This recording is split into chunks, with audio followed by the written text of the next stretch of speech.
some soccer! And now the shipping forecast issued by the Met Office on behalf of the Maritime and Coast Guard Agency at 1130. Go! At 1130. They've done it! They've done it! It's Maguire Crew! They've done it again, this team!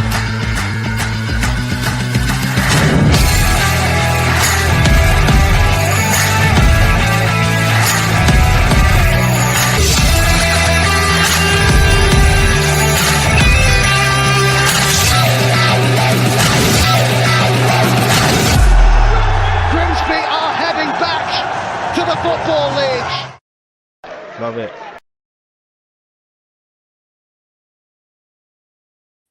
Stop moaning about timekeeping. We are always on time.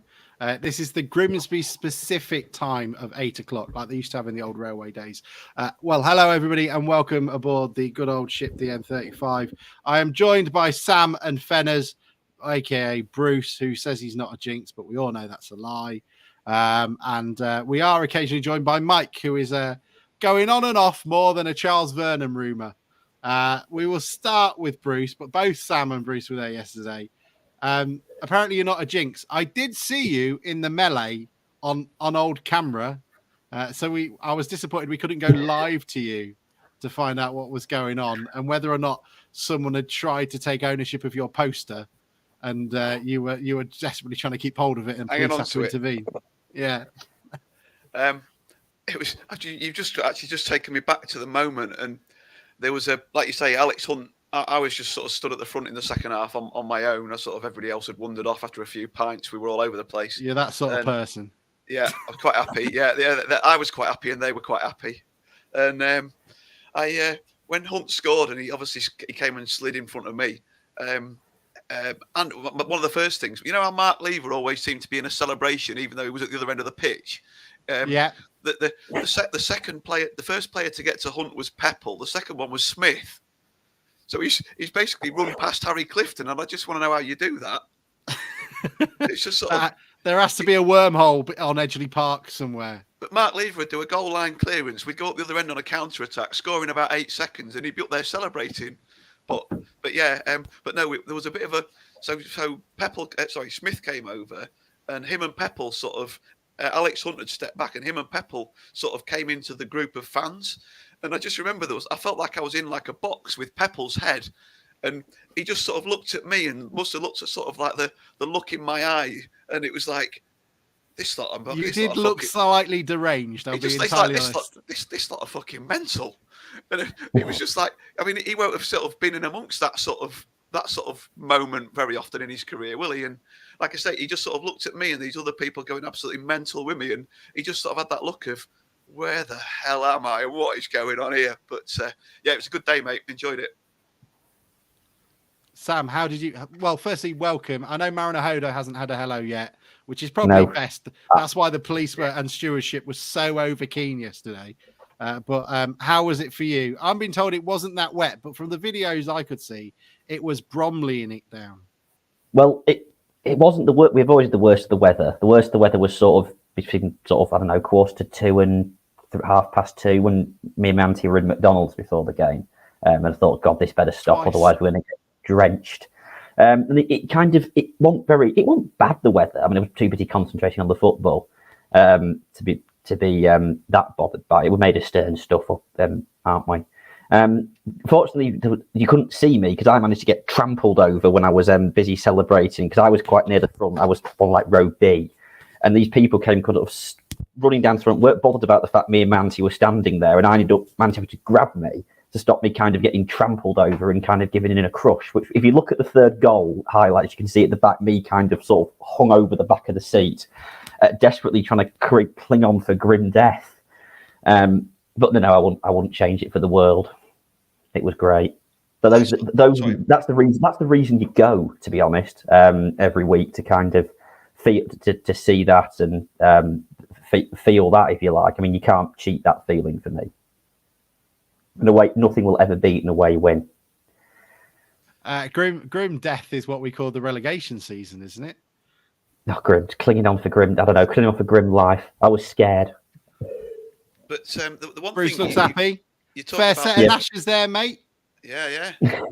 Still look at them all present and correct at 47. No fill-ins. No fillings. That's what you never been. No, never had a fill-in, mate.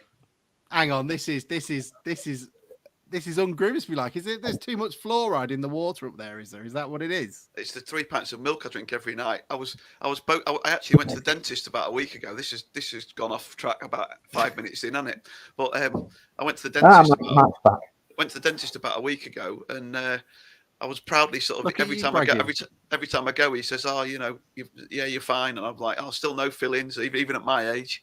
And I said, "It must be the 3 pints of milk that I drink every night." And he went, "Oh, that's probably too much." And I felt like saying, "I've got to 47 without any fillings. It can't be that bad for me." But I was just going to say, what Sam was saying about getting trampled all over and stuff, and you said about the overzealous policing. The one thing you will say at with the stewards there, they let you basically stand where you want, and they have done every time I've been. I mean, I don't know if you could see on the telly yesterday, but we'd sold out. But you looked around you, and there was empty seats. Yeah, it looked empty. Yeah, there was empty seats everywhere, and I think there was a huddle by the second half. There was a huddle of about 150 at the front. And like sometimes some places you go, right, you stand still for more than 3 seconds on a yellow line, and you get a ticket, don't you? Well, it was a bit. Not counties like that. Yeah, not at Stockport. You stand where you want, and you've used my photo there of a lad that was stood having a beer watching the game, I thought I'd carefully cropped it, but I hadn't. But it just there was a little spot where they sort of but then so there was a lot there. And last year we got in quite late because it was a night game, and there was must have been about half the stands stood at the back behind the seats where Sam was talking about last year. And I suspect there must have been a few up there this year because there were a lot of empty seats, and I think we had an allocation of 1,300, didn't we? And there was 1,295 of us, so that must be the least that I've ever known not make the game, because usually there's about 100 missing, isn't there, when you sell out? Yeah, usually you get lost between there and the pub. There was less by half time, to be fair, but that's a different story. But then we were on row B, sort of to the. I wasn't very far behind you, Bruce. I was sort of just on that side of the goal anyway, and we had the road to ourselves basically. But they still decided to run past me to get to nearly hospitalise me in the process of celebrating the winner. I think Mariner Hodo was behind me trying to exact his revenge. I've got. Or Danilo Orsi had put his brother in there or something to try and upset me. I see his photo, and he and Harry were in the ground really early. They did get soaking wet through by the looks of it. See, this is the problem. So I don't know how old is Mariner Hodo. He's not pub going age. He's not pub going age. Not 15 yet. These poor sods are out there like sodden cats, having to wait an hour and a half. And let's face it, I've said it before, so if any Stockport fans are listening, your away ground is on the same wavelength as Bromley as an away game experience. That would be embarrassing. At least, Wealdstone have a roof, Weymouth have a roof. Invent a roof. Don't be the council estate football ground with your massive TV that don't fit. They wanted to get drenched. They got the comeuppance for it, though, didn't they? First defeat since their first home defeat since the first day of the season. I'll willingly take getting wet if we can win away 3-1 every week. Have you been to Fleetwood, Alex? I did not go to Fleetwood. No, I went to Fleetwood in the conference. We've only played them once, haven't we? I think maybe, but I went in the conference when Jamie Vardy scored. I think we were winning 2-1, and they came back to win 3-2, and it was a night game, probably about 10 years ago. And is that the one where he dived? Yeah. No, it's the what. It was the worst ever penalty. It wasn't him who gave away it was him who went up to our dugout having scored the last minute penalty and started doing this in front of the dugout.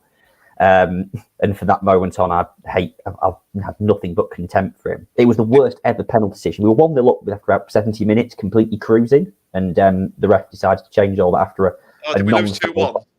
We did, yeah. By I think it was Anthony Church, actually, if you can remember him. I thought he was half decent at that level, but he never Anthony Church. I was just going to say Anthony Church was amazing on Football Manager 2004. What were you going to? Sorry, just to finish the story. you walked in that ground, and the away end was just a terrace in Thank those you very days, and the scoreboard was absolutely massive.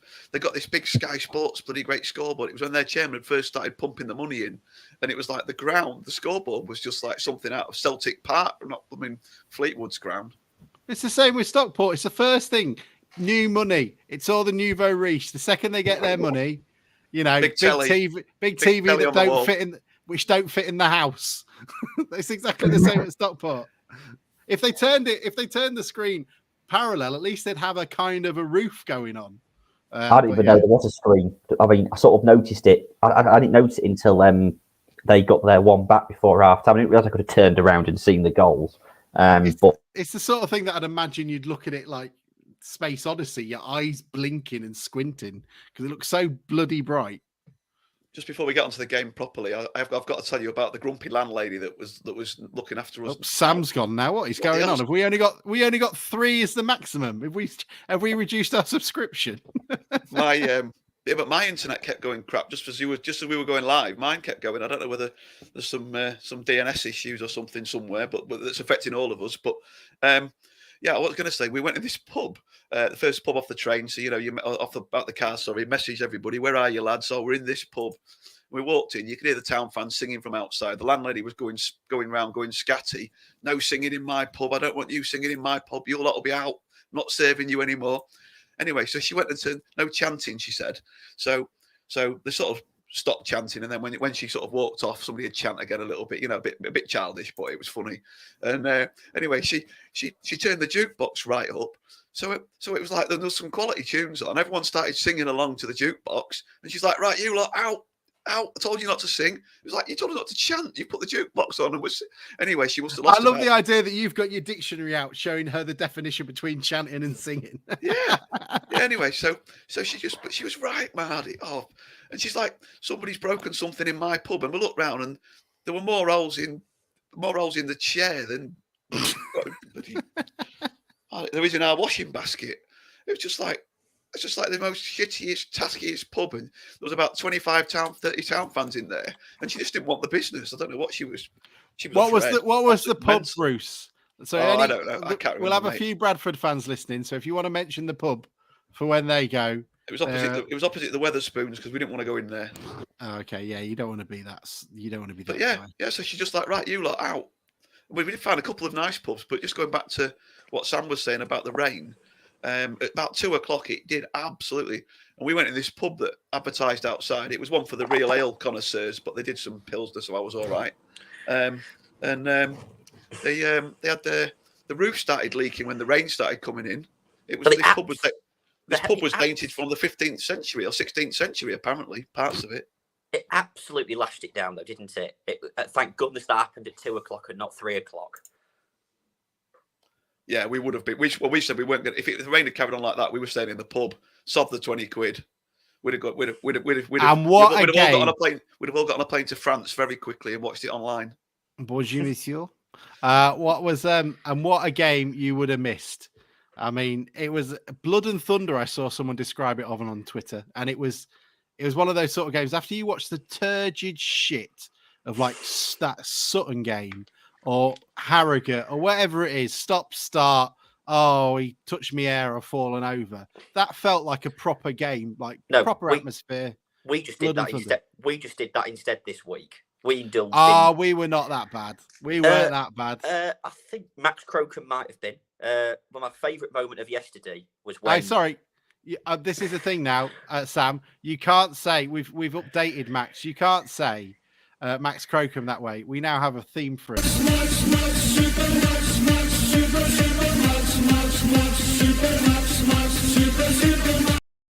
That's the only time that song. That is the best thing ever. That means I can now listen to that song when my mate texts me with it every single time the bastard wins. I can.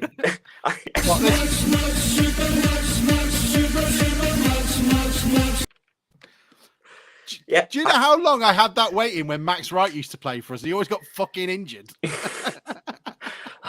That's brilliant. But no, there was my favourite. I don't know if you clocked it, Bruce, but sort of just before half time when we were just desperately trying to get through to half time at 2-1. and the ball ended up behind us in the goal, sort of towards the top of it, and Crocombe shouting at the top of his voice to our fans, "Don't throw it back! Don't throw it back! Don't throw it back to me." That reminds me of what Macca did that once. I think I've said it a million times, but when we were like 6-1 down at Chelsea, and the ball went into our end, and he was just like, "Fucking keep it!" And then some idiot lobbed it right back at him, and the look of desolation in his eyes, like, "Thanks, lads, that's brilliant."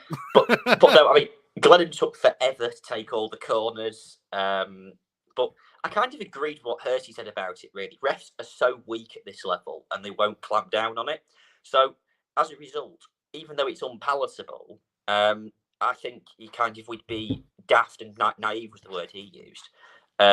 Naive to kind of not indulge in those tactics. It's not great to see, but I feel we have no alternative. We moan about it when everybody else does it, so I think we should get involved. I think the bizarre thing is we're not used to being ahead that early in a game, are we? We tend to wait until the 75th, 80th minute to go ahead. So leading the first half was a bit of a, what the hell do we do now, lads? Oh, we time that's what we do. Well, Glennon got a yellow card on 56 minutes, was it, Bruce? Mate, you're asking the wrong person. Sorry, man. I noticed that somebody booted the ball over the back of the stand when it went in the crowd when it was towards stoppage time, which was quite funny. So the ball went in the stand and someone which they wouldn't have been able to do if your roof had been on it. That's true. I'm not thinking of it laterally. They just grabbed the ball. Now with the masters of shithousery, the ball went into our fans. I don't know if you saw it on TV from France, but they did. But it went into the fans, and whoever had it just turned around and booed it over the back of the stand. What, piece of cake style? Their players were going mad. Well, they were. I like it. They got really frustrated by it. I suspect that's what the red card was born of frustration, to be honest. So it's working. Wow. We're riling up the opposition. I quite like it. Look, we've spent far too much time talking about shit away pubs and enjoying our new Max chant before we can. So poor Chris. Finally, someone from Bradford stuck their head above the parapet. We finally worked out why they're called chickens, because they're too scared to come on a podcast. Like Marty McFly in Back to the Future. Can't call them chickens. And Chris came running. So we'll be back with him in a second, and then we'll talk about the Stockport game. Is that okay, gents? I don't want to leave him listening to us riling and, beloving the new brilliant Super Max. It's brilliant that we've spent about 15 minutes. We've not hardly mentioned the game yet. No, we haven't. That's brilliant. Are we going to get that copyrighted by a bunch of miserable Dutch fans, aren't we? But there we go. I don't care. If it upsets anything to do with Max Verstappen, I am all behind it.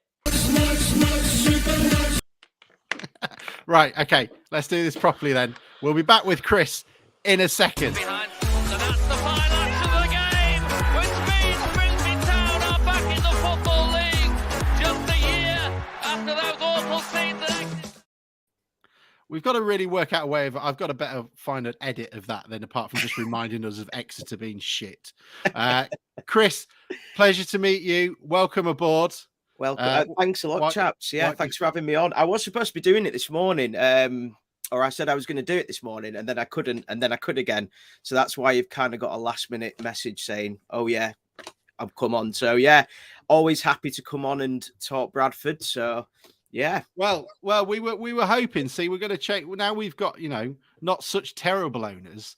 We were going to try and do the Bradford City thing of, if in doubt, just look at Grimsby and take one of their players. So we might try and do it sort of retrospectively. So apparently this 3 thing is an issue. We're only allowed 3 people on the show because Sam's gone now. So Bradford, the perennial Division 4 team, even though you have been in League 1, it feels like you're always here. Things have changed a little bit. You've got yourself a brand spanking shiny new manager who everyone knows, which here at DN35, we know that always works. If you get a name in, there's nothing but success waiting for you. Is that what's happening at Valley Parade? Well, I think, to be honest with you, saying that, we are talking about Bradford City here, so that's probably never going to be the case. It's been great the last 9 months or so. Obviously, we got Mark Hughes in. We had Derek Adams in before that.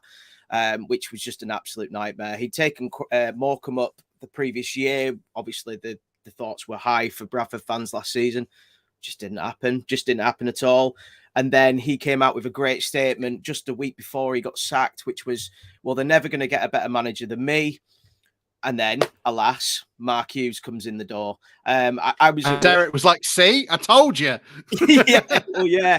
I mean, honestly, I was at work at the time. I'd seen the message, and I was just like, "Nah, this is a wind-up, complete wind-up." I mean, it's completely left field, for Mark Hughes, who's only ever managed in the Premiership previous to us.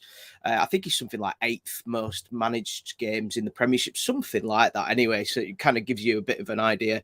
But he's kind of turned it around. We've got rid of a lot of deadwood in the summer, brought in a lot of younger talent on 3-year contracts, which has kind of been unheard of in this league, certainly up till now.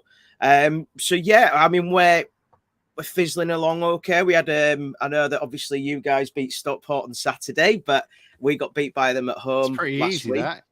Do you know, it's crazy because they were absolutely quality against us. They were the best team I've seen this year, and I genuinely thought that's it now. That's going to be them skyrocketing towards the top or towards the playoffs. But obviously, although you yourselves are in good form, right? Most points accumulated by any team that was promoted last year. So going great guns, enjoying it. Enjoying a stand with more than one team. Parade though, Alex.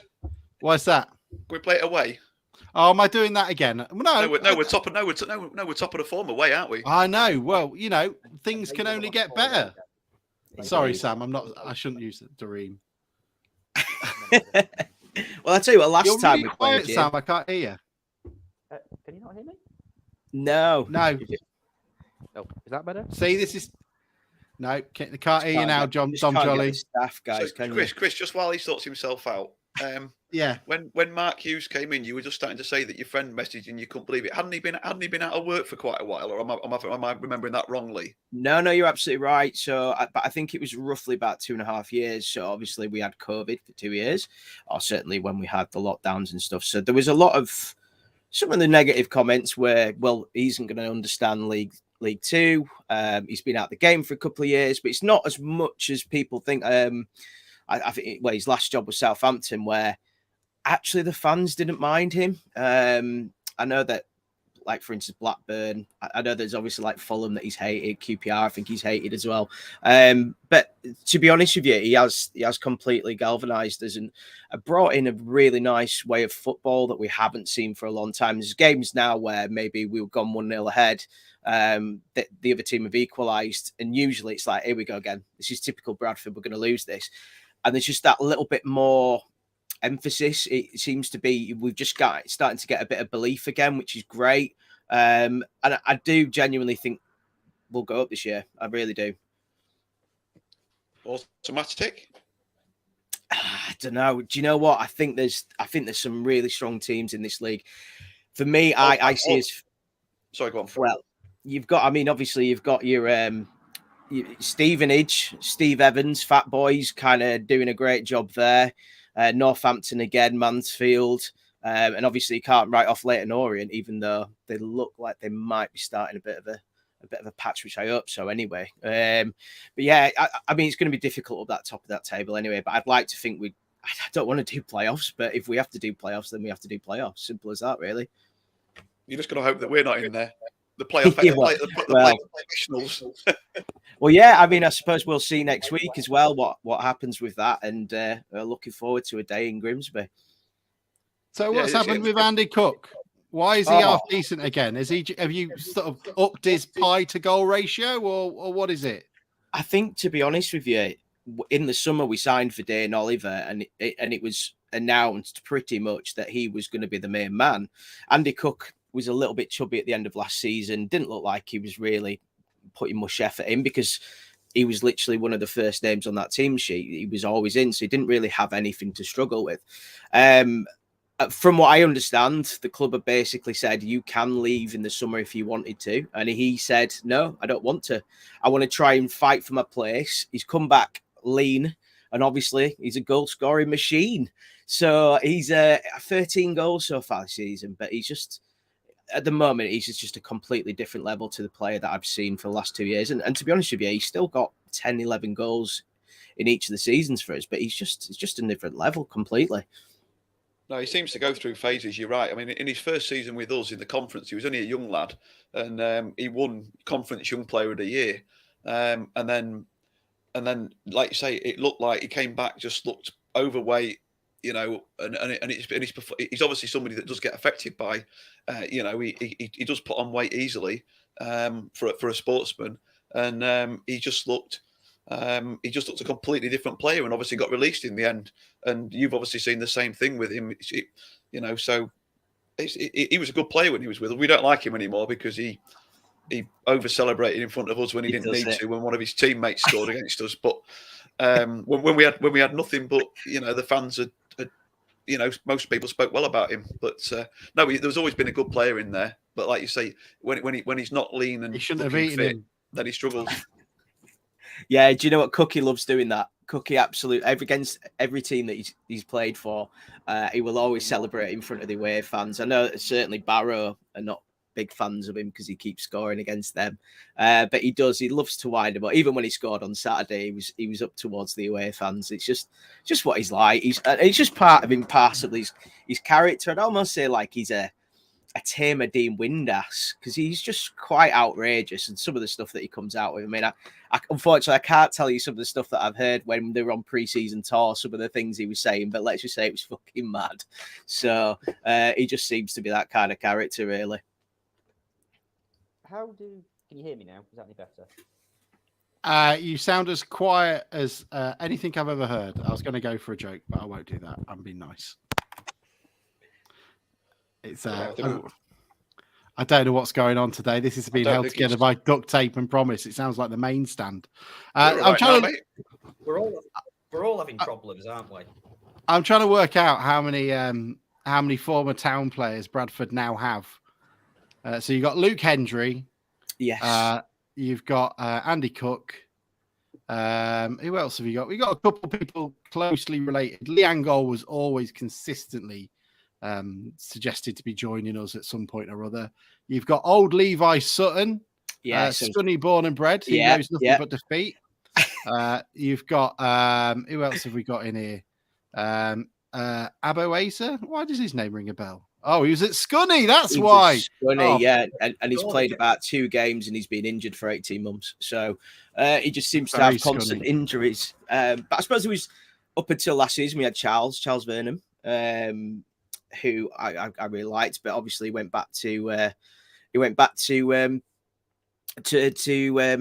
I think then he had to go back to Lincoln. So, but we were quite impressed with him. But he just doesn't seem to be able to do it in League One. Seems to struggle, but yeah. So here are the questions. Sorry. Yeah, that's what Ollie wanted to know. What chip are you going to? It's the one wherever the away fans pub is, and I can never remember what it is. But you always have to have fish and chips. I can't remember now, man. It's been a while. You guys, you've only been away for a year, but it's been a while. It's been a while since I've been to Grimsby. But I love it because we always get escorted away from that pub, and the police make it look even worse. And I'm never a fan of that. I just think the police sometimes antagonise absolutely everything. There's no pubs anywhere near the ground now. I don't even know where they put the away fans these days. There was one about half a mile away. Scunthorpe. Yeah, then bus everybody in. But no, I honestly can't. I honestly don't know where they if they designate a pub, it must be something in Cleethorpes on the high street. Well, not the high street, but somewhere in Cleethorpes. They used to use the sub, didn't they? Used to use a sub down near the pier sometimes, but I honestly, that's not even there anymore. So God knows where they'll put you. You might have. Are you saying Park Lane, Bruce? Make sure you've got decent trainers on. Well, you might have to walk a while. You might have to have a walk for a while. Well, get your Fitbit on. I've had some great nights out in Grimsby. Let's put it that way. Good lad. You are coming on Saturday, yeah? Yes, absolutely. Stay until Friday, Bruce. Comfort week. Yeah, I just thought so. Why not? Yeah, it's one of those great. That accent's not very. Not as strong as Mike would have. Mike, our colleague, who's muted and no picture at the moment, and that's how we keep our Yorkshiremen muted and not on screen. It doesn't sound a very strong accent. Are you actually? Do you live in Bradford, or are you? So I mean, I've kind of been around the UK a little bit, but I mean, City Vent fans know this, but I'm actually from Leeds. My old man's a Leeds fan. All my family are Leeds fans. Somehow I fell in love with Bradford City. I don't know how, but I do know how. It was Chris Waddles was playing for us back in about '96, and that was it for me. Just knew that was my club and everything. So yeah, I mean, I've lived in Bournemouth. So I might have a little bit of a twang there as well. But everyone always says that. They always say that my accent's really weird. So there's not what I could do about that one. But yeah, it's not quite your strong Bradford accent that you'd be used to. No, it's not weird. It's just like you say, it just didn't sound very, overly heavily Yorkshire. But you wanted him to come on in a flat cap holding a whippet, didn't you, Bruce? That's what it was. I think that's quite cool, though, that you went against the grain in a family of Leeds fans. That's quite. It's like with a blue and a red family in it or something. Well, do you know what it was just? It was just my cousins used to wind me up, and they used to get so obsessed with Leeds, like to the point where they'd start crying. So I used to love winding them up about all that side of it. So I think that was kind of part of it. I needed to find a club, and it was Bradford for me all the way through. Ollie says you preferred the Bradford end of the airport. Yes, that's right. Better WH Smiths up there. Yeah, something like that. Anyway, so what do you guys think for Saturday? I'll ask you guys. What I mean, obviously a good win last week on Saturday. What are you thinking? 3-0 win, easy as pie. Easy as pie. Andy Cook's pie. Yeah, that's what we're gonna do. We do like a Disney character wafting a pie under him so he gets distracted, like Tony Gallimore on a pint of Guinness. What about you, Bruce? What are you thinking? I'm obviously buoyant on defeating National League champion Stockport County. Well, it's a sellout nearly already. Apparently, our crowds have gone up, not on Bradford scales, Chris, but they've 6,000 season tickets this year, which for this division's pretty decent, I would say. So as a result, because of the size of the ground, we give you guys. What do we give you? 1,200.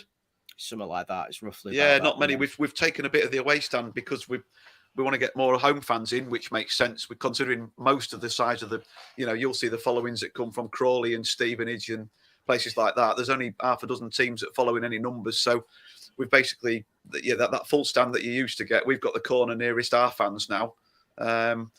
I think it'll be an entertaining, a bit like you probably are with former players. The Andy Cook thing is you can't wait for the end of the game because you've got a former player playing against you. But I honestly don't know our home forms. If it was away, I'd be more confident. I think a point would be all right, and we've not won a lot at home. But yeah, I wouldn't be gutted with a point. Haven't you guys won the last 4 away games or something? Yeah. So amateur numbers, amateur. So we're both coming to this on cloud 9, which tends to be that normally when town win away, big home game, we get beat.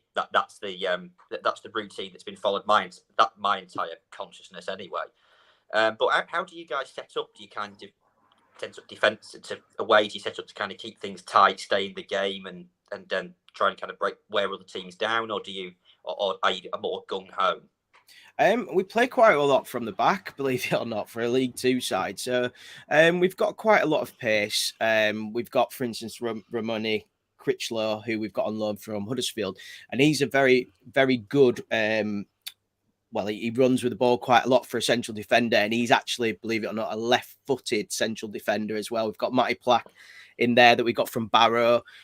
He's been phenomenal, bar maybe 1 or 2 games. But it's more the middle. So we've got kind of Smallwood. We're hoping that Gilead will be back. But both of them just control midfield, and then we just smash it out wide. Got Tyreek Wright on loan from Aston Villa. He's been phenomenal in every game that we've played. You're going to have to stop him.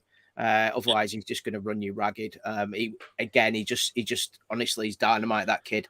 Green will nail him. 5 minutes in, bang, drops a gun. I'll be interested to see because nobody's been able to stop him yet.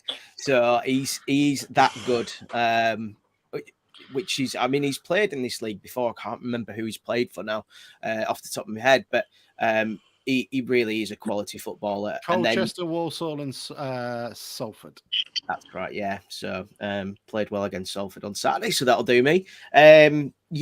So we're quite fast paced. We do like to work on the break, but we do we do like to try and almost pass it in the goal sometimes. But we do create lots of chances. I think we are. I mean this genuinely as well. We are going to thump someone 4-5-0 at some point this season. It's just we're waiting for when that's going to happen, but it is going to happen at some point. This is coming across very Bradford. I'm waiting for chance about cup finals. It won't be Saturday, pal. Calm down. Yeah, well, we'll see. We'll have to see. It's a team that we've only conceded 2 in a game at most so far, unless you're Nottingham Forest, which is not fair. That don't count. That don't count. No, it's going to be an interesting. Where are your weaknesses then? So you say you try and play like Arsenal in League Two. Yeah. Where else are the weaknesses? Obviously, Stockport County. Tyreek Wright was obviously beaten by Stockport County. He didn't get involved in that, and you lost there. How did they go about getting one over you? I think our wing backs are our problem. Definitely the weakest. We have got Matty Folds, who's a little local lad, actually. He went to Everton when he was a youngster and then ended up playing in Serie B for a little bit, came back to Bradford. He's okay. That's pretty interesting, isn't it? Yeah, I know. It's really bizarre. He's kind of one of these players that, I think he played at Como. I want to say it was Como. I might be wrong with that one. And then on the right side, because Hendry can't get in the team at the moment, we've got Halliday in. And we're not. I would say right back is probably our weakest spot in our team. Our goalkeeper's great. Harry Lewis we got from Southampton. He's already a fan favourite. He loves a great save. His distribution as well is fantastic. I would say it's the best distributing of the ball that we've had from a goalkeeper in probably 5 to 10 years. So. We'll see what happens. But that's where I see it. That's where I see our problem being. Sorry, Alex. About both teams have only conceded 11 goals in 13 games. So we're saying there might be goals in it. There might not. Yeah. I'm expecting it probably won't be. To be honest, I think it'll be a 1-1. I was just going to say 1-1. Yeah. No, we got to keep winning, Bruce. What's this? Positivity. The promotion train is up and running. We're going up. Yeah, it's not even a promotion train. It's a tanker. So it takes ages to stop. So you can't even put something on the line. It's going to take 8 miles, before it ends. We've had some guests on recently, Chris, and they've all bigged up their teams. And actually, to be fair, 2 of them did beat us at home. But we had a lad on from Crawley. He sounded like he needed to be on somebody needed to be keeping an eye on him before the game, and he wasn't wrong. Yeah, he was. We're all. He was accurate though, wasn't he? We're going down. Did you see that goal that Swindon scored against Crawley yesterday, where it sort of bounced off the lad's shin and went in? Oh, on his standing leg. On his standing leg. Yeah, I mean, and then you put the goal we scored the previous week. I mean, when it's not going for you, you'll just look at those 2 previous goals and think, what is the point of this? Yeah. I mean, Crawley's just a strange one anyway, isn't it? I mean, with the whole Wagme thing. Whether you support it or not, I mean, the fact that they are, I think that I'm right in thinking they're 24th, right? No, Hartlepool, the bottom of the team. Hartlepool. It's like the old days. Hartlepool and Rochdale near the bottom of the football league. Am I the only one that's more concerned about this lad that's gone from Como back to Bradford and how he is about that? Because that's a bit of a move, isn't it? He was coming back. It was obviously with Cesc going there. He was just trying to have that little chat, and he was meant to come to Grimsby. He didn't come in the end. It's a bit of a move. You've got to worry for lad. Well, it's like Charles Janssen. He went from us to where is it, Elche or whatever it was. Somewhere in Spain. There's also Braithwaite. He went from Middlesbrough to Barcelona. So that's got to be the strangest transfer. He went from football. He went from one basket case to another. Yeah. It's when we got Dean Henderson on loan. I don't think anyone had Man United's number on the register, did they? When they came through from Manchester, they just assumed it was Salford. What do you want? Didn't Anthony Straker go to Madrid? Yeah, on holiday. Well, it's Oh, stag sorry. weekend, that, though, Sorry, mate. I just Stag heard he gone weekend. to Madrid. Anthony Straker would make my worst ever Town 11, I think. And there's some Anthony Straker. You there's can't some- tell me he went to Madrid. His team's associated at it might have been a Aldershot and holiday. Grimsby. Yeah, just because you saw him in Departure Lounge. I saw It was Jack a- Lester in Departures once at Nottingham. I East saw Midlands. Matt Letizia at Southampton. He was Well, he getting lived there, on a did he? plane. No, Oh, right. in the plane. Yeah, on plane. On plane. I tell you what I don't- about Matt Letizia though. Have you heard that he's doing stand-up shows now about this? You know, all these conspiracy theories that he believes in. No, Fucking hell, honestly, bizarre. He's a massive Oh, anti-vaxxer, bloke's isn't lost he? some chicken nuggets out of his Happy Meal, that lad. Tell you. He's absolutely cuckoo, man. And Big where to be sensible, where did you think you were going to start this season? Where was the hopes? Because I've always seen Bradford as, or the nearly men of League Two. Like, Notts County, the National League's Notts County. I think that's fair. I think that is, and what I would say is that we do a Bradford pretty much every season. We've not had a good year for 5-6 years now, where obviously we were in League One playoff final against Millwall, and a dirty offside goal from Steve Morrison put us out. That was actually the most heartbreaking day. With this season, I'm still cautious, as I think that any City fan are. I predicted 6th at the beginning of the season. I'm still going to stick with 6th. And now you've seen both promoted teams. Well, you haven't yet, but Well, not you've yet, seen no. a bit of us. Yeah, you've seen What one are of them. what are your thoughts on Stockport? Because we'll go into them in a second. What?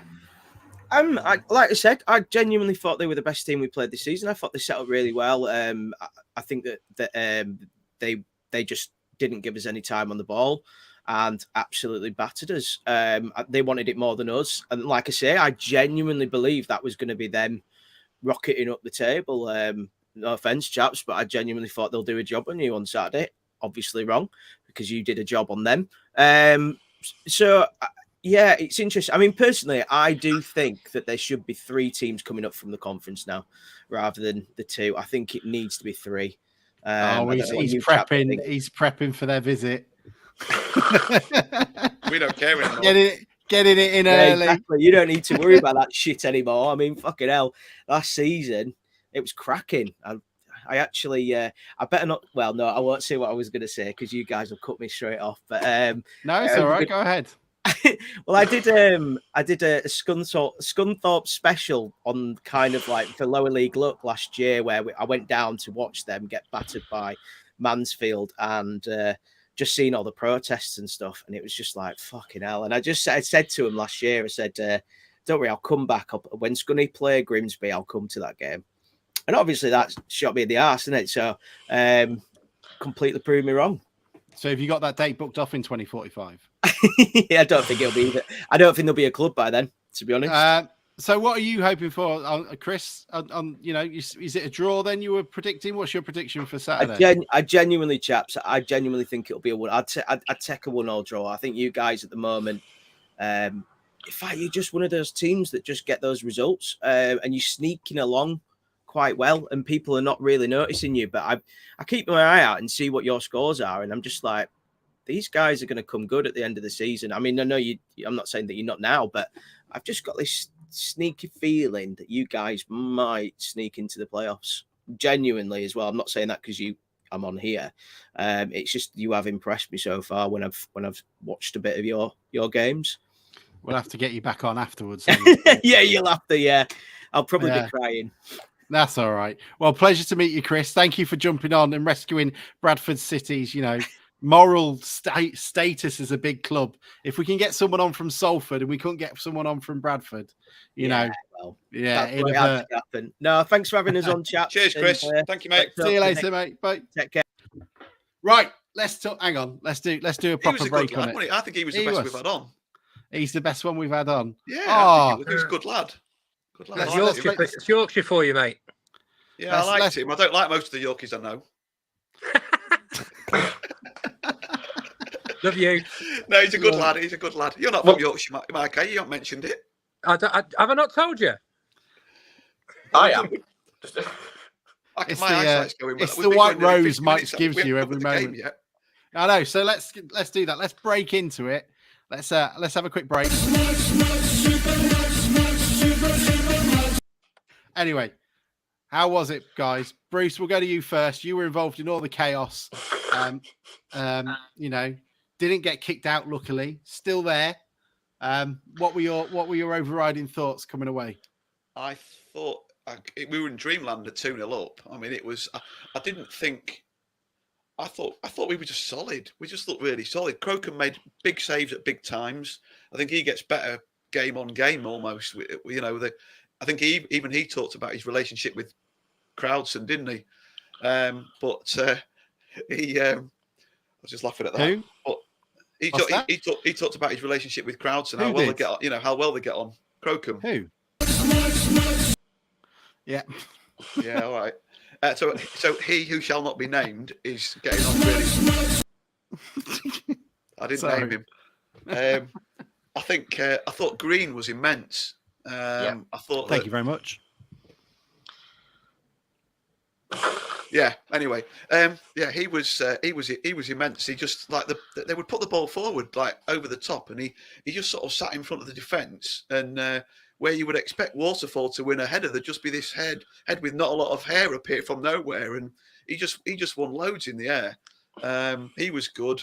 I just thought there wasn't really a player that had a bad game. It was just a solid performance, very enjoyable day out. The pubs that would let us in and let us stay there were good. The beer was good. We didn't get too wet, and we took 3 points again. And I am not a jinx officially. Yeah, Flag's got a better ratio than you. What? So I mean, we put a couple of things down when I was thinking about it. Afete, I thought that was his best game of the season. Covered a lot of ground. I think that helped because I thought Kiernan was improved. I know he's not got everybody's favourite, but I think him and Afete worked together really well yesterday, and hopefully that's going to bear fruit in the long term. Granted, Kiernan leaves in January, but you know, there's an opportunity there. Hopefully, when they are, and maybe that's how Afete was so good. He had a bit more confidence in him. I don't know what you guys thought of it. Mike's eager. Catfish Mike. No, honestly, I'm a bit chuffed for Afete because he's had two decentish games, and I know he came in for a bit of criticism, sort of earlier in the season, especially from me.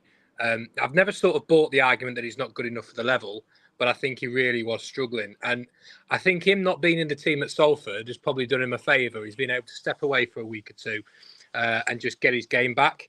And I was really impressed with him last week and this week. So full credit to him. Not ripping up any trees, but you know, defensively quite solid and did his bit further forward. In terms of Kiernan, my opinion hasn't changed. The bloke does a job, and he does a good job for the team defensively. I just don't see him doing enough further forward at the minute. He doesn't seem to do anything with the ball. I think as the season goes on, we're gonna need more from somebody playing on the right wing. So Sean Scannell, it scans. Well, he does a job, and you know, he does a good job. But you know, we probably need some more later on in the season. No, I think. Sorry, Sam, go ahead. Depends on the circumstance, doesn't it? So in that sort of game yesterday, I thought Kiernan did really well, sort of running at the defence, stretching them a little bit. I think at home, when sides sit a bit deep against us, Kiernan's assets are kind of negated. So you want somebody with a little bit more quality, a little bit more guile to kind of unpick defences. But that's maybe why you'd go Maguire-Drew at home rather than Kiernan. I thought Kiernan was very good at Newport as well. We had a similar sort of performance when we stretched defence as well. Both of them with Misha behind, who, like Mike, I think he's come for some very unfair criticism. I don't really know why. I think there's a kind of... I think everyone saw Cropper's long throws at the back end of last season, and kind of Misha can't do that. So there's an unfair comparison going on there a little bit. But I thought he was excellent yesterday. He won a load of headers in the box. Put in a couple of, I think he put the ball in that when Harry had that free header 6 yards out when it was 2-1, just after the red card that Harry missed, he put that ball in. But no, I think it sort of depends on the opposition a little bit. Did you see Hursty taking the piss out of Clifton at the end of the game, pointing to the goal and how he missed it and his header and stuff? when all the players came round, he put his arm round him and he just sort of pointed at his head and pointed at the goal and laughed at where it went. I saw Hursty go all Jurgen Klopp with his fist pumps towards us at the end of the game. He does that more often than not, though. Actually, it was more extravagant than I think I've ever seen. He was pumped yesterday. Was Hursty? It was a bodies on the line performance yesterday. They just, like you say, the defence and the midfield just won. They had lots of corners. They had lots of, but I don't think of possession as well. 66 to 33. Yeah, there had a lot of balls that flew across the face of goal, and bloody hell, the goal looked a long way away on occasion, didn't it? From down the other side. Yeah, but we won all the headers, didn't we? I don't think Crocombe had a chance to save from a headed effort. Apart from a couple that he saw, the ones that he could throw his cap on and then collapse in a heap for 45 seconds. But we won all the big we won all the big headers, and like I say, Green was a big part of that. Yeah. I didn't see that what you're saying, Bruce. I was too busy watching you walk up and down, shaking everybody's hand like you're the dad at a wedding. Yeah, you won't know that fact because nobody knows you at the games, do they? He's like, oh, friend. Armchair. His football's not a TV show, Mike. Come on. I was hiding anyway. It was interesting to see. It was interesting to see that there was quite a few, just no criticism whatsoever. I thought Waterfall was strong. I thought, looking in the middle of the park, Hunt, I thought was not going to be the sort of player that I would want in that game when Holohan went off because it looked quite physical. But I thought he attributed himself pretty well. I thought Taylor was all right as well, and I thought we got on with it really.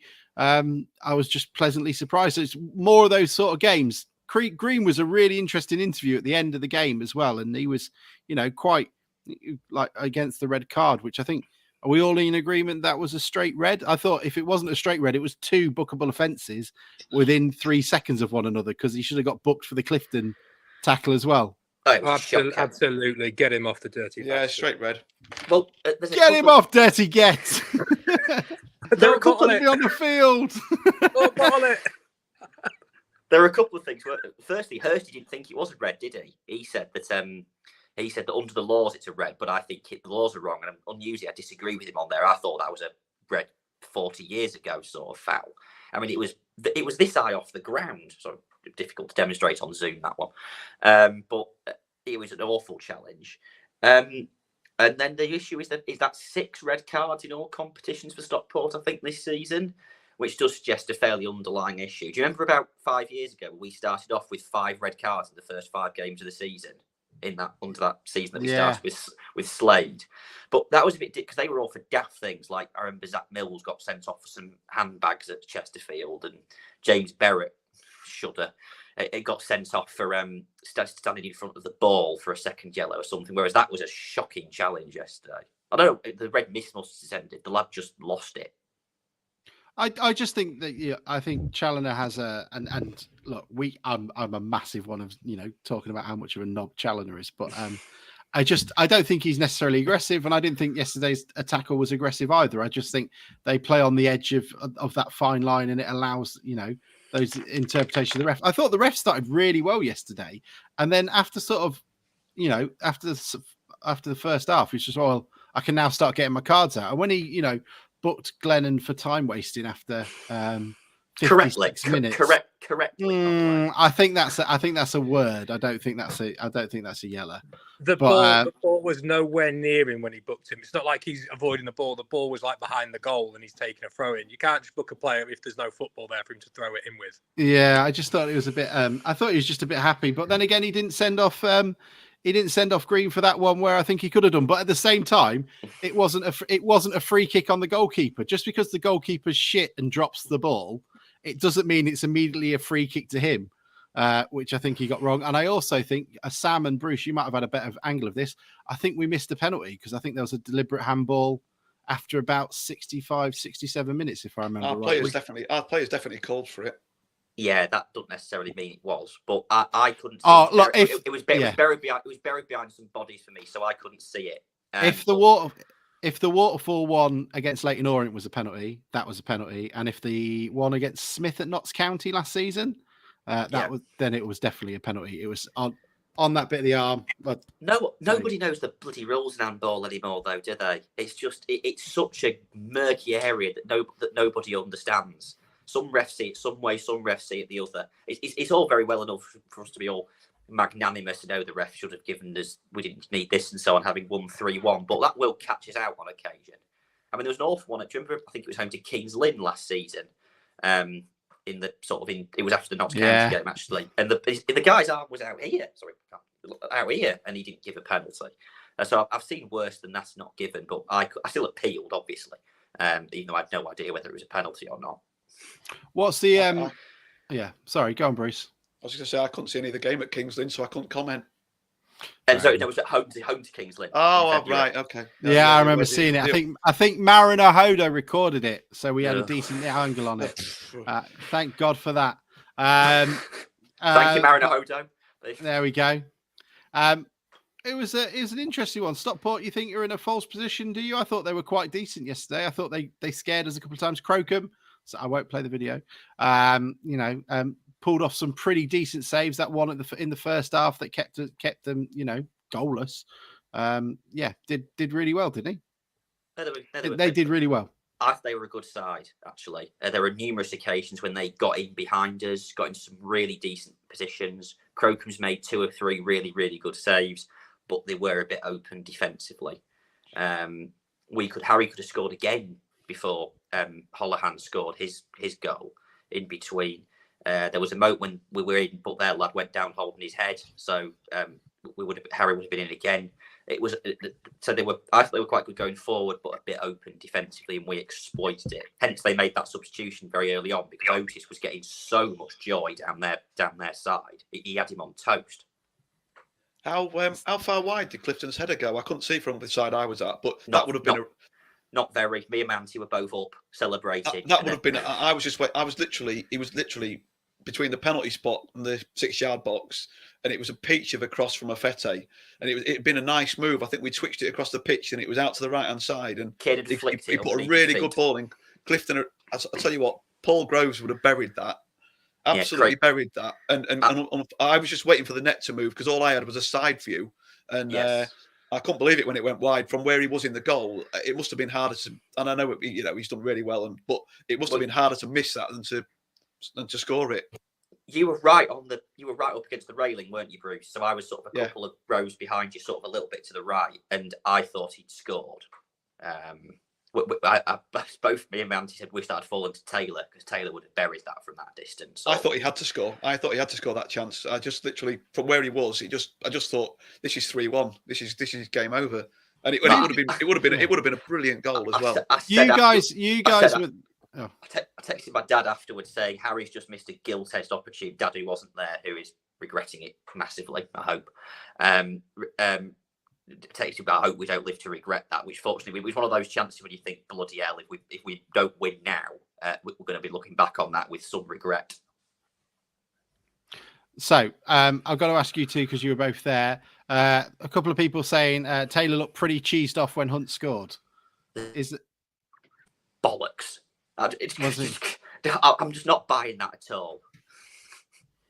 I've watched it again, and I don't think Taylor was even in a good position to run onto it. I think he just stood up. He could see that Hunt was coming, and he stood away. I just saw him sort of wave his arm, but I just thought that was him sort of because he's look at the melee at Wrexham when he equalised at 3-3, and he just turned round, got up, and walked back to the centre circle like he just scored a goal in training. It was just like I think he's not one to go absolutely fucking mental, and I just think that people have said, he didn't go and join in the celebrations, but to be honest, from what I saw, there was only half the team anyway because it was a quick break, and by the time they sort of all met up, they were walking halfway back, sort of shaking hands, a la Gary Birtles, back in the day, shake your hands and back to the centre circle. But I don't know. I can't believe it. Ryan Taylor, the selfless work that he does during a game, that he's going to sub because he don't get a goal. I'm not saying I'm not having that.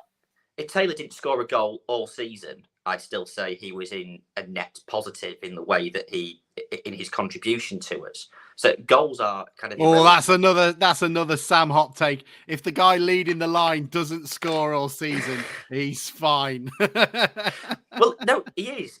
We would score far fewer goals and create far fewer openings and kind of sustain attacks far more poorly if Ryan Taylor wasn't in the side.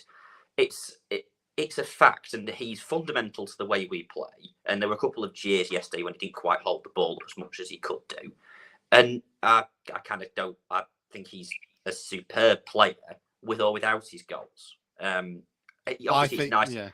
It's nice when he gets a few, but I just don't see where that narrative sort of it comes from. All I've got to say though is I think to say if a leading striker doesn't score a goal all season, that is not a good season. Sorry, I don't agree with that. Right, Scott Quigley scored 4 goals. Shut up, you! Or 6 goals all season. we were all praying to sign him. So I think we were praying to sign him after the glut of goals that he'd scored, though, because he scored quite a glut towards the end of that season. But let's move on from it because Sam's wrong. Another one of his wonderful hot takes. Orsi, not a decent striker, not scored. No, that's not Ryan true. Taylor, I said Orsi was I said Orsi. Ryan Taylor all season, no goals, good player. Sam's hot takes. I'm gonna get a theme for this setup. No, hold on. No, right. So Danilo, his game is not as important. So goals are more important to the way Danilo plays than they are to the way Ryan Taylor plays. I'm not going to convince you here, am I? Oh, you ought to have muted him then, Alex, so he didn't realise, and you'd have just seen him talking with the hand gestures and the. Hey, if only we could do that with some people at Sam's work. But there we go. Here we go. It took you an hour this week. I can't believe you two were going on about you three were going on about conspiracy theories earlier, and you lot get on Twitter about the Red Bull team and Formula One and bloody hell, it's like the pot of the Bruce, kettle. don't start me, mate. Seriously, don't start me. Look, Bruce, calm them down. Oh, Max this, Max that. Oh, Max, the Orange Army. The Orange Army.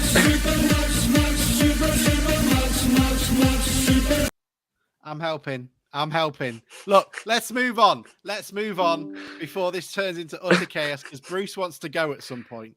Look, Welcome to Wrexham came on. We might actually do something about that later, but did everybody get to see it? It was quite fun watching Town win. It was spoilers. We win, Wrexham don't. It was still quite nervy watching it though. It was great. I love the bit at the end when it said Grimsby Town were promoted to the Football League. Yeah, it was like making out we lost to the best team, didn't it? It was like, yeah. It didn't say, and then Grimsby got beaten 5-0 by Solihull. John Lewis say we can't trust Sam's judgment. I've been on here 3 weeks and already I've got a name for myself as lacking it. Yeah, don't worry. Sam. At least they tell you it to your face, Sam. All I'm going to say is, if my DN35 stint lasts longer than Liz Truss's premiership, then I'm doing something right. That's my target. Daily Star's going to get that up on a website by the end of the show. It was quite interesting, wasn't it? Nice little view of Paul Mullen's hand of God, which they totally blew over. Him slam dunking it into the net. I'm surprised it didn't show. When it was 1-1, when Crocombe cleared out, I think it was. Yes. They didn't show that at all. Nor did they show.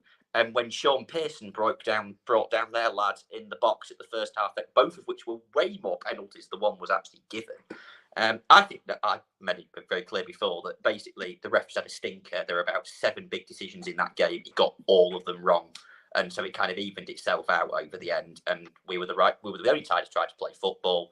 And we just somehow miraculously came out on the right side of it. I thought when their owner went up to that knobhead that is involved Sean Harvey. Yeah, when their owner went over after 90 minutes and he went, "Is it penalties now?" When you say, hang on, that's why we won. That's why we won. You say owner? Do you mean Ryan Reynolds? Yeah. Is it penalties now? Well, it took them about 45 seconds the previous week in the trophy final against Bromley to work out they hadn't equalised because it was offside. Yeah, that was quite interesting. Yeah, it's amazing. It It was Do brilliant. you know what though? Coming from Phil Parkinson, though, he was useless. His team talks were so turgid. For anyone who hasn't heard it, all it was is like, just go out there and give it everything. We've got more energy than them. We're going to press it. Just give it everything. Leave nothing on the field. Which that is also was it. Wrong. Every it was Mike Bassett, every wasn't break. it? Mike Bassett-esque. But it's wrong, isn't it? Because we were fitter than them. We had more energy than them. We played better football than they did. So if that's your best you can do, and your premise is fundamentally wrong, that doesn't say much about your football management ability, does it? You should never encourage your team to get into a scrap with a Paul Hurst team, because this team is full of scrappers, and they'll come back at you. So that really wasn't what they should have been doing. We blitzed them after half time anyway, didn't we? We came out straight out of the blocks. So I love talking about this. We came straight out of the blocks, and they couldn't cope with us. And we scored after we could have gone 3-1 up before they equalised. So it's just funny. I find it funny that he comes out with all this crap about let's get at him, and then we completely subverted their intentions. There's they properly laid it on thick through the whole thing. They had like this player came out. He'd unfortunately lost his baby during that season. He'd lost his nan. He'd lost his granddad. Then there was this other fan that had come on that had sort of just been cleared of cancer. And then this other player's kid had just, started walking in the town of Wrexham, of all places where he fucking lives. This kid had started walking. And, you're going, I think we're the baddies in this, lads. I don't think we're going to get. I don't think we're going to get an amazing thing. But Jason was on it, had a nice little bit on it. But my God, they laid it on thick. But at least we won, and we don't have to watch that again next season, so we can all save a bit of money on Disney Plus. No, but I love the fact they basically told us about 2 games to go now. It was basically a formality they were going to beat us. I mean, to be fair, I thought they would beat us before we went, but and I think that kind of that must have sort of transmitted itself onto the players that it was a foregone conclusion they were going to beat us, and then they were going to beat Solihull in the final. I frankly think if Wrexham had got through and they could have beaten us in that game, Solihull would have beaten them in the final. I know that's kind of hypothetical. Oh, Ollie, that lad, like, let's not be mean, but I would have liked to have gone back to him at the end of the game when we'd won, but he's got red flags all over him, hasn't he? More red flags than a Wrexham corner. I found my way onto his Twitter account the other day. Did you really? Yeah, Stalker. How bad is it? No, he was one of he's just a normal fan that's ended up on. I didn't realise till the end that like 2 of the people that are on the telly are a part of their podcast, aren't they? One of their podcasts, and he was. He seems like a nice lad, and a lot of people have been giving him pelters. Now he's in the public eye, and I felt a bit sorry for him, really. But yeah, we won, and they're in the conference, so not that sorry. Yeah, Bruce sums it up nicely. I don't know about what you guys think, but I'm really conflicted on whether they get promoted this season or not. Part of me thinks they behaved really, really well. The fans were very magnanimous with us when they lost. Get them up. But another part of me thinks it would be hilarious to see them fail again in their second series of Welcome to Wrexham. What do you guys think? Yeah, I'm very grateful, but yeah, I'd love to see them stay down there again. No, I'd happily have them up. I don't care. Like we'll be out of this league next year anyway. So yeah, bring them up. I texted my mate who's a Huddersfield fan last night and said to her, "Is it mad to think that we're playing in the league next season, isn't it?" She didn't take it very kindly to it. Andrew, give him pelters. He's Welsh. What is this jingoistic nonsense we've got on here? What's this? Give him pelters. He's Welsh. What are you going to do? I can't be doing that, Andrew. I can't be offending my voting base anymore. We haven't got it. I mean, if you look into Wales for your voting base, Wrexham's a seat. Stay down. Have Parkinson. Anyone but Notts. I don't really like Notts. You're right, Ben. I'm obsessed with them, as they keep saying. I'd like them to come up. It's a great away day. They're a proper league club as well. I'd be happy with any of Notts, Chesterfield, Wrexham, Southend if they could get Oldham. Just not Solihull. There's a former Football League club I'm not mentioning here who I can't think are going to get promoted this season. They might leave the National League this Halifax. Now, Halifax. there's another one who are going to go in the other direction, aren't they? They're not in the FA Cup either anymore. Oh, who was that again? Was that no? That was Notts County because they lost to Colville, didn't they? No, there's another one. Oh, hang on. Let me have a check then. Let me see. Who else have they got in there?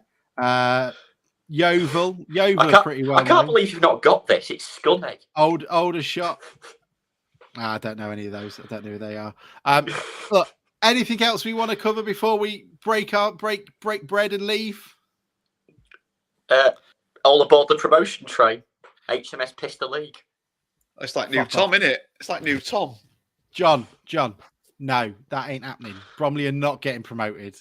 I'm not having that fucker up here. There's too much weight on the managers up in League Two as there is. Can't have him joining the bloody game. Can't wait for Bromley versus Stevenage. What a game that will be. Steve Evans. Could you imagine that? You imagine them both trying to get down the tunnel at the same time. My God, none of them are good. And that could be Wembley.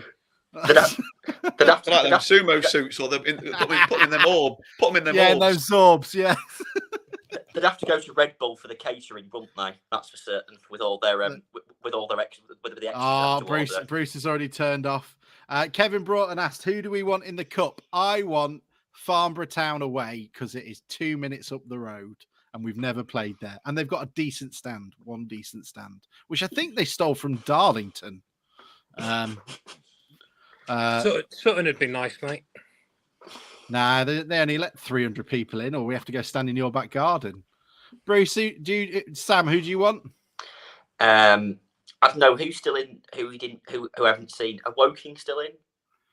I had them earlier. I don't know. I don't think because given I've only recently kind of been moved down here into the south of England. Yes, I've not done many. So Wealdstone, Maidenhead, Southend, Woking, Ebbsfleet, Eastbourne, any of these non-league Don't make us go back there. Bloody hell, lads. Farnborough, Sutton and Woking in the cup is your dream draws. I mean, I'll tell you something. That's keeping the... Bruce, what we want is Farnborough at home or Farnborough away, and then South Shields at home or whatever in the second round, and then away at Tottenham in the third. I want to go for a pint with Mike, so I want Sutton at home. How can you blast the rest of us for that? And you go with Sutton. Who would you want then, Bruce? Go on. I don't care, mate. Somebody little at home, or somebody really wacky away. Someone little like Lincoln. Yeah, that'll be all right. What? Just somebody nondescript at home, or like I say, or the most wacky team left in the cup away. So it's like a proper wacky day out. You don't want to go back to Colville. Been to Colville. No, I don't want to go there. It's like Bradley pitches with a rope round it. Didn't they have a like slide and stuff at the end of the ground? I didn't go. I didn't. What, a playground? You mean? Yeah, they had a playground. I'm pretty sure you could stand on top of the slide and watch the pitch. It was freezing. That did you go that day? It was absolutely one of the coldest games I've been to. Absolutely freezing. Yeah, it wasn't pleasant. Did you go to the Did you go to the Salisbury replay at home? That was a cold evening. No, that was a miserable evening, wasn't it? The first game, the nil at Salisbury was bad enough. Rob bloody Duffy, who equalised in the last minute of added time, and made us stay for another half hour in the cold. And we took the lead. The idea that you're booing your own player because he's made you stay. It's like, fuck off, Rob. Duffy, get out of it. I've got to go put another £2 on car and meet her now. Just loads of sighing as it goes in. Just an audible depression of. We took the lead. We took the lead in extra time against a part-time side at home who were a division above, and we still lost. It was a peak Grimsby Town. That's the Fenty way. There you go. Says anyone away. Anyone away. Seriously though, surely you want 2 winnable games and then a draw against a big club in the third round. Oh, I'll tell you what, just to change this. Sorry, Sam, you finish. No, it's fine. I've finished. I had the most strangest, just of my final input of the evening. I had the most random tweet ever that I've had today. It was from a Grimsby Town supporting vicar in Glasgow. What side of the Clyde does he? I don't know, but his Twitter handle was Father something in Glasgow. Oh, and okay. He was a Grimsby Town fan. Okay, that's just we get all over, don't we? We really do get all over. Oh, was that it? I thought like there was a joke or something. Oh, you literally just somebody tweeted you from Glasgow. Yes, a Mike, Catholic priest supporting Town fan walks into a bar. Glasgow. Yes, thank you. I thought it's that sort of thing. That somebody in Glasgow tweeted me.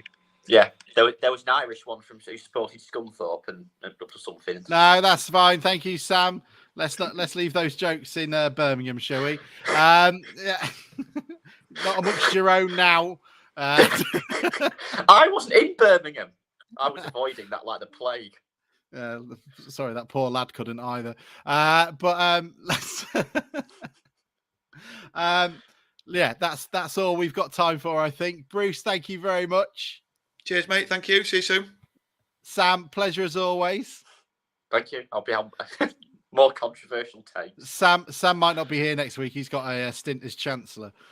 Mike, pleasure as always. Cheers, mate. I'm not here the week after. I've got my stint as Chancellor. Oh, is that yours as well? Yeah. I haven't had mine through the post yet. We're not having the election that quick, Mike. You've run out of Conservatives.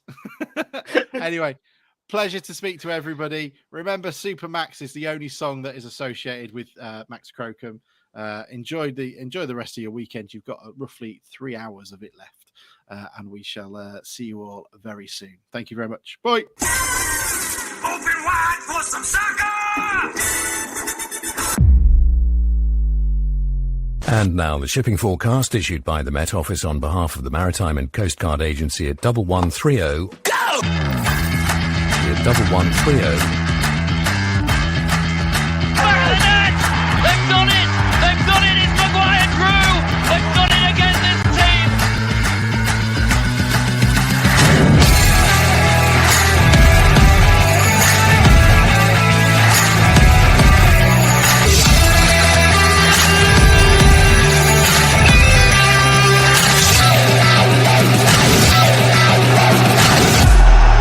Grimsby are heading back to the Football League.